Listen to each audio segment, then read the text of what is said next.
memperhatikan Al-Quran itu sangat kemuliaannya buat kita. Semakin banyak perhatikan Al-Quran, semakin manfaatnya buat kita. Contoh, ayat Al-Kursi, satu ayat.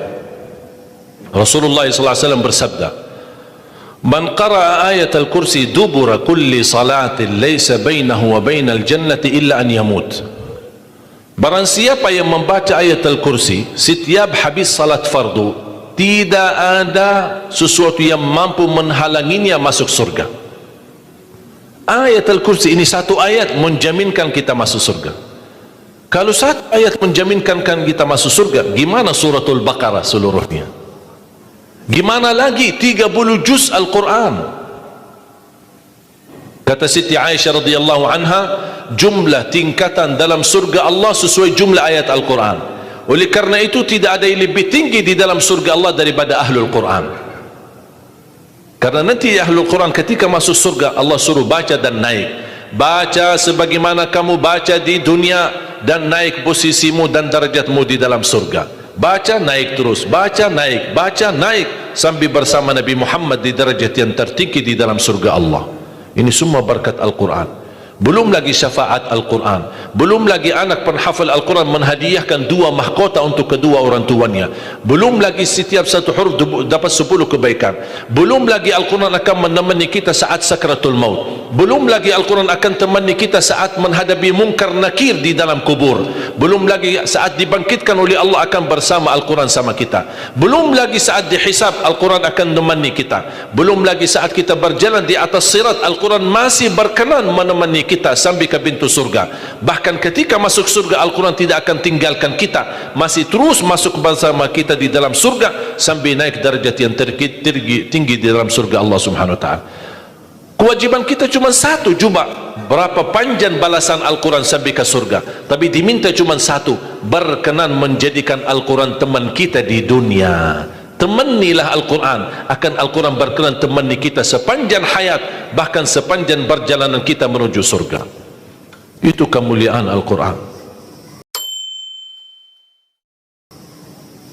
Cukup ada seorang ulama dari At-Tabi'in bernama Abdullah As-Sulami, Abu Abdurrahman Abdullah As-Sulami, Abdullah bin Habib As-Sulami. Ditanya, beliau 70 tahun mengajar Al-Quran. Ditanya, wahai imam, apa yang membuat kamu sabar sampai 70 tahun mengajar Al-Quran? Kata beliau, yang membuat aku sabar dan minat menjaga keistiqomahan, bersabda Rasulullah sallallahu alaihi wasallam, khairukum man ta'allama al-Qur'ana wa 'allamah, sebaik-baik manusia yang mempelajari Al-Quran dan mengajarnya. Itulah ingin saya menjadi orang yang baik bagi manusia, sebagaimana bersabda Rasul, itulah yang membuat saya sabar dalam mempelajari dan mengajar Al-Quran. Siapa yang tidak mau jadi manusia yang terbaik menurut Rasulullah sallallahu alaihi wasallam? Itulah bersama Al-Quran.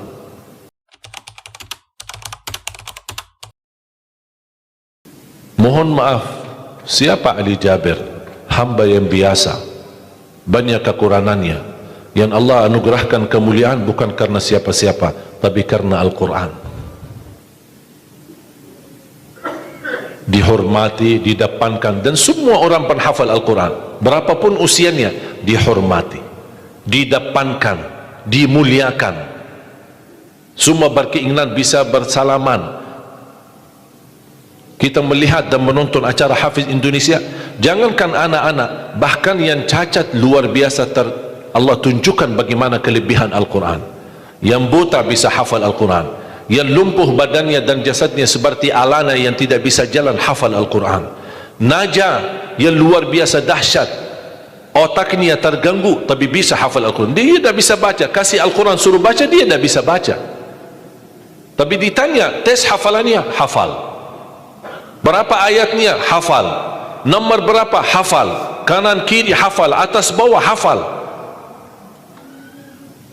Allah menunjukkan kepada kita, Allah tidak akan melepaskan Al-Quran menjadi jaminan ditolong. Inna nahnu nazzalna dzikra wa inna lahu lahafizun. Kami telah menurunkan Al-Quran dan kami akan menjaganya.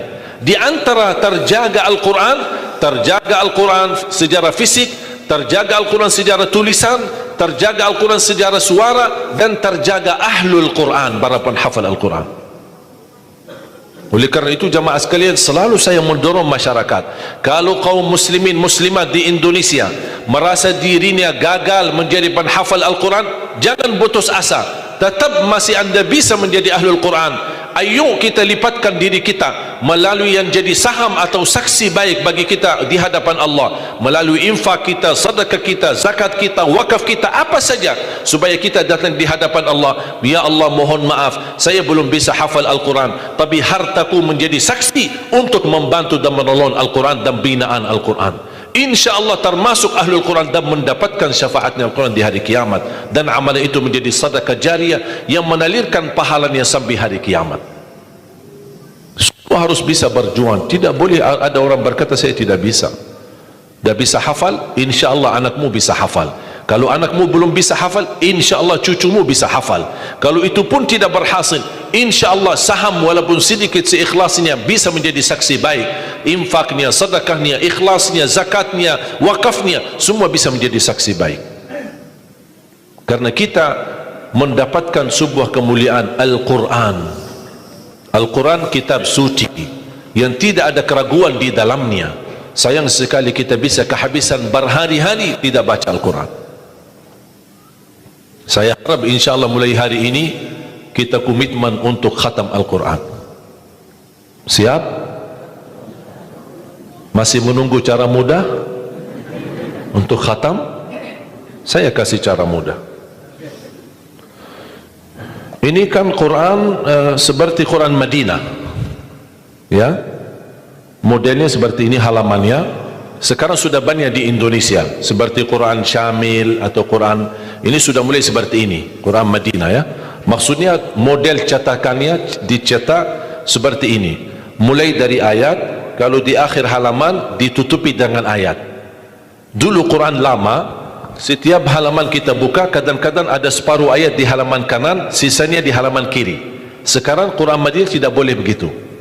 Termasuk sudah mulai di Indonesia yang sudah disahkan oleh Kementerian Agama, disesuaikan seperti Quran Madinah. Jadi halamannya atas mulai dari ayat, kalau di akhir halaman ditutupi ayat, tidak disambungkan ke halaman berikutnya, supaya teratur. Di antara mereka susun setiap satu juz 20 halaman, dihitung seperti itu supaya rapi. Apa tujuan? Sebenarnya saya mengambil kesimpulan dari hikmah itu. Kenapa setiap juz 20 halaman? Ternyata saya bisa bentuk cara mudah mengkhatam Al-Quran. Setiap waktu salat baca 4 halaman, 4 kali 5 waktu 20, sudah khatam 1 juz. Jadi kalau khatam tidak harus sekaligus. Jangan habis ceramah anda posisi iman yang mulai naik, semangatnya luar biasa, pulang ke rumah baca Al-Quran 1 juz, besoknya masih semangat baca 2 juz, 3 juz dan seterusnya. Begitu menurun semangat tidak baca 1 tahun. Tidak boleh terlalu semangat, tetap semangat tapi diatur semangatnya. Standar 1 juz, tidak usah berlebih-lebihan. Jaga 1 juz, sedikit demi sedikit, istiqamah lebih baik daripada banyak tapi terputus. Dan itu bersabda Rasulullah SAW, khairul amali adwamahu wa inqal, sebaik-baik amal sedikit tetapi istiqamah daripada banyak tapi terputus. Makanya setiap waktu salat baca 4 halaman, 4 kali 5 sudah 20. Kira-kira cocok? Hah? Siap bu? Mau fikir dulu ya? Kira-kira mau nggak lebih mudah lagi? Masih mau lebih mudah lagi ya? Insya Allah masih ada, jangan khawatir, masih ada. Sebelum salat baca 2 halaman, habis salat baca lagi 2 halaman. Gimana kira-kira cocok? 2 halaman sebelum salat. Kalau 4 halaman sekaligus terlalu berat, tak apa-apa, bagi 2 halaman sebelum salat, 2 halaman sesudah salat. Jadi berapa? 4 dikali 5 waktu berapa jadi? 20, sudah khatam 1 juz. Kira-kira siap? halaman, satu kertas.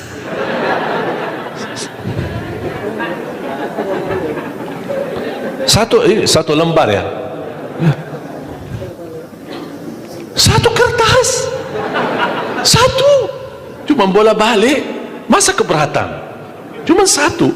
Begitu sebelum salat baca satu kertas, satu lembar, habis salat baca lagi satu lembar.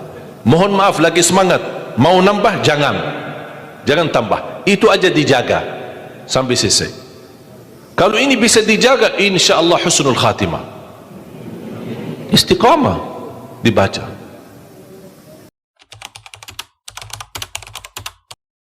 Siap? Fikir-fikir dulu atau gimana? Hah? Insyaallah aman ya, cocok. Cocok? Masih mau lebih mudah lagi? Hah? Abu mau? Mau lebih mudah. Ini cara yang tadi yang saya sampaikan, setiap salat, sebelum salat 2 halaman, habis salat 2 halaman, dan seterusnya sampai khatam 1 juz. Itu cara yang termudah untuk orang yang paling malas. Kalau itu tidak bisa, saya angkat tangan, inna lillah wa inna ilaihi raji'un. Sudah ada lagi, sudah habis. Malu kita sama Allah jamaah sekalian.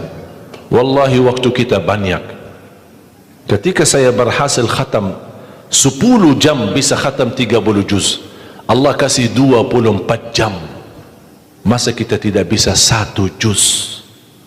Saya tidak minta 30 juz dalam 10 jam, saya minta 1 juz dalam 24 jam. Jadi kalau ketika anda baca, jangan suka lihat halaman belakang. Itu yang membuat banyak berat.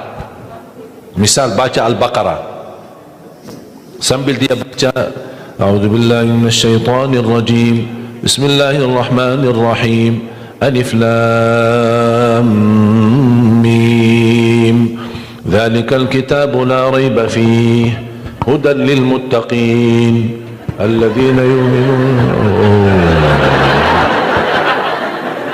Banyak. Sadaqallahul azim. Tidak jadi lanjut karena dia fikirannya sudah berubah.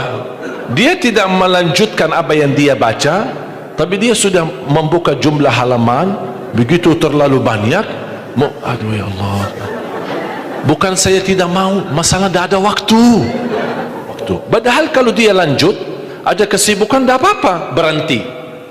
Berhasil 2 halaman, berhenti. Ada urusan aktivitas, ada tamu di rumah, tidak apa-apa, layani sebentar, habis pulang lanjut lagi.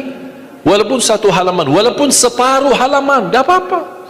Tunjukkan yang terbaik, walaupun itulah kemampuanmu. Tunjukkan, ya Allah mohon maaf, kemampuan saya cuma separuh halaman, tidak apa-apa.